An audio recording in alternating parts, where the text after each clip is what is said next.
I was smack in the middle of a Zoom meeting when I heard it not your average lawnmower or a neighbor's leaf blower, but the hard, raw snarl of a chainsaw, the kind of sound that grabs you by the spine because, deep down it's not supposed to be anywhere near your house on a random Tuesday morning. My brain barely processed it before I hit mute, jogged down the hall, and there she was, a stranger in my backyard, one boot braced against the tangled roots of my old live oak, revving her saw like she owned the place. Now, you gotta picture this. The same tree that shaded 3 generations of Sunday coffee, summer naps, dogs snoring in the grass. My kid's first rope swings suddenly center stage in a real-life episode of You Can't Make This Stuff Up. "Ma'am," I called out, trying real hard to sound calm. Even though my heart was banging around like a screen door in a hurricane, "What exactly are you doing on my property?" She flicked the throttle down, turned with this rehearsed smile and a new reflective vest, clipboard hugged to her side like a security blanket. "Good morning, Mason," she said, cool as a cucumber. "I'm addressing a safety violation per Article 31.7 of the Cedar Ridge Architectural Standards. Trees exceeding 35 feet are prohibited due to wind risk. This oak is at least 45. I measured it myself. So, we're removing it this week starting with you." I just stared, trying to wrap my head around the fact that someone was narrating their own crime right there on my grass. "There is no Article 31.7, I said, stepping closer, palms up, that saw still making me nervous. "And even if there were, you can't just stroll in here and start cutting. You're trespassing. And that," I pointed at the fresh bite in the bark, "is destruction of property. So, either you set that saw down and step back, or I'm calling the sheriff." She rolled her eyes, clutching the saw tighter like I'd scolded a toddler for drawing on the walls. "I'm the new HOA president, Mason. Elected last week. You would have known if you'd bothered to attend a meeting. I don't respond to threats. I respond to standards," she said, the word standards landing like a gavel. "President of what?" "The chainsaw." I shot back because honestly all I knew about her was she'd moved in 2 months ago and already sent 3 neighbors nastygrams about trash cans and wind chimes. Something must have landed because she finally thumbed the saw off and announced I'd be fined daily until the so-called hazard was removed, then marched out, brand new work boots crunching my lawn for good measure. I took photos of the trunk-proof matters. You know what I mean? Called up my buddy Evan, who actually handles property disputes, not the kind who'll try to sell you a timeshare disguised as legal advice. He told me to document everything, install cameras yesterday, file a report. So I did. Next thing I know, 2 deputies roll up, check the trunk, snap some pics, and say, "Sir, if this tree is as valuable as it looks, you might be talking felony territory." That's the thing about old trees. You forget they're just property until someone threatens them. Then all at once, they become family. I call an arborist and the real HOA because, yeah, Clarissa wasn't fooling anyone. Arborist DR.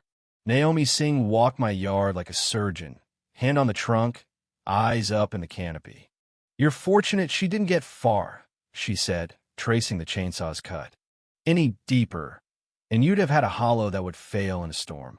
When I asked what it was worth, she said, dead serious, conservatively $48,000. I had to sit down. I always knew that tree was priceless, but numbers have a way of making your knees weak. Later, the real HOA called Greg, the real president. "Mason, that article doesn't exist, and Clarissa's just on the landscape committee. We'll rescind any notice, call an emergency meeting, handle it." End of story, right? Yeah, not in this neighborhood. Cedar Ridge isn't a theory. It's a street where storms and grudges both roll in hard. 5 days passed, everything calm, cameras up, motion alerts set, the oak still standing. Then came a brutal storm. Power flickered out, rain blasted sideways, and unlike any other idiot checked the freezer first, then candles, then decided to drive around. I turned the corner by Clarissa's place and saw a crowd her dead pine had crashed right through her living room. Roof pancaked. Firefighters and paramedics everywhere. I would have kept rolling, but she spotted me. Hair soaked, mascara running, pure fury in her eyes. She stormed across the mud, jabbed a finger at me. This is your fault. You reported my tree after I sighted your oak. You wanted revenge. I laughed. Honestly, couldn't help it. Clarissa, I didn't even know that pine was dead. My oak's across the street. Unless the wind makes U-turns now, this isn't on me. She wasn't listening, spinning some story for the neighbors until Leah from next door stepped in. Clarissa, stop. You walked into his yard with a chainsaw. I saw you. Leah's the type who brings banana bread and knows the model of your sump pump. Thank God for people like her. The deputy broke it up, told Clarissa to worry about her house, told me to head home. That's what adults do in storms retreat. Let the wind have its say. Next morning, the city was out in front of Clarissa's with code enforcement. Turns out, the original complaints about her dead pine were filed by Clarissa herself, trying to tighten standards. That's irony for you, huh? If this was a fable, the story would tie itself up right there. But life's messy, eh?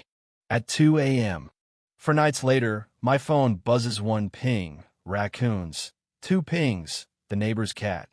This was a machine gun burst. I tapped the app, saw her in grainy black and white, hood up, chainsaw in hand, gate wide open under my floodlights. I called 911 and ran. By the time I hit the backyard, the saw was already biting into the oak deeper, hungrier than before. Patrol cars skidded up. Deputies took the saw from her shaking hands, cuffed her under the same leaves she tried to silence. Next morning, the city arborist confirmed it. Structural core compromised. You'll need emergency removal, he said. If wind gets under that crown now, it'll tear like fabric. So that was that.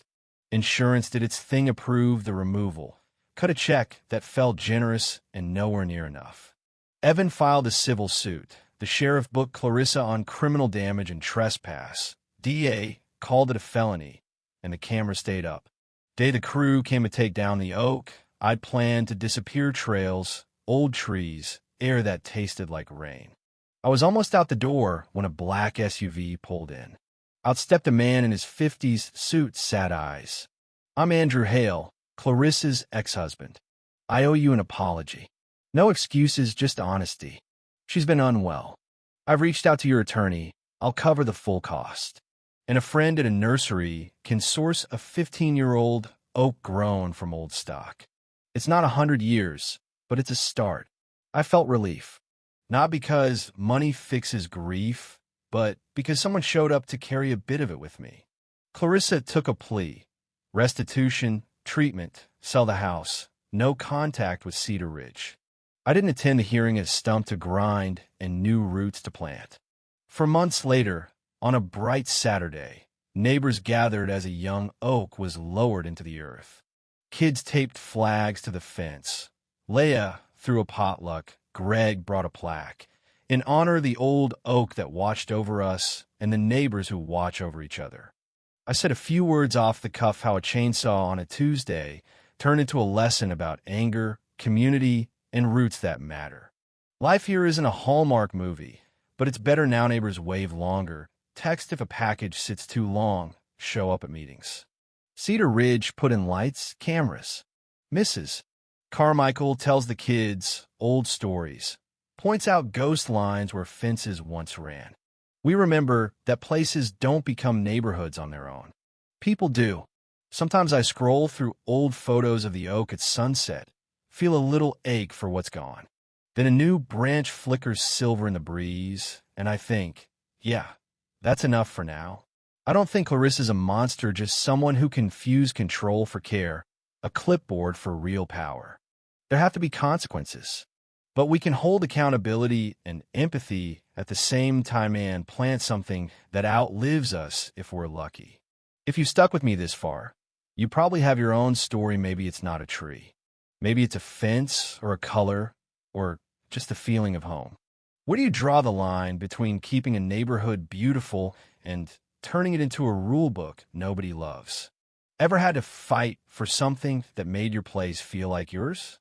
Did it bring your street together or tear it up?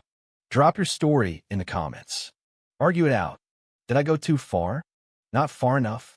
And do you think heritage trees deserve protection the way we protect old buildings? Take a walk under your own stubborn oak. Promise you'll stand up for it if you have to.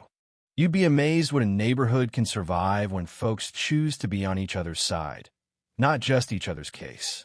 Here's to new roots, old stories, and the kind of justice that feels like shade on a hot day.